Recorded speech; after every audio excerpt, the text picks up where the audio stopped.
నిమ్మకాయ నిల్వ పచ్చడి ఎలా చేస్తారో నేర్చుకుందామా. ముందుగా నిమ్మకాయలను మంచిగా కడిగి తుడిచి ఆరబెట్టుకొని 4 పీసెస్ లాగా కట్ చేసుకోవాలి.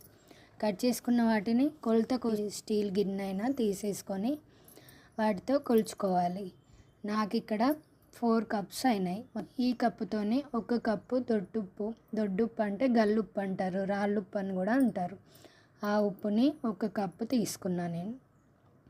4 కప్పుల నిమ్మకాయల ముక్కలకి 1 కప్పు దొడ్డుప్పు తీసుకొని దీంట్లో మిక్స్ చేసేసుకోవాలి.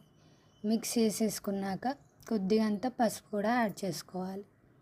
4-5 నిమ్మకాయ రసం కూడా వేసేసుకుంటున్నాను, గ్రేవీ టైప్ ఉంటుంది అనేసి తీసుకున్నాను. మొత్తం అన్నీ మిక్స్ చేసేసేసి మనం ఒక సీసా జార్లో అయినా లేకపోతే ఒక ప్లాస్టిక్ డబ్బాలో అయినా మంచిగా కలిపేసేసుకొని పెట్టేసుకోవాలి. డైలీ ఒకసారి క్యాప్ తీసి కలిపి మళ్ళీ క్లోజ్ చేసేసుకొని అట్లా ఒక 8 or 10 days చేసేసుకున్న తర్వాత దాన్ని మీకు ఎంత కావాలో అంత తీసేసుకొని ఇక తాలింపు వేసుకుంటే సరిపోయిద్ది.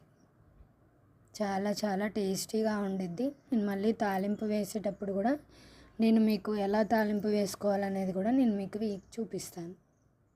Thank you.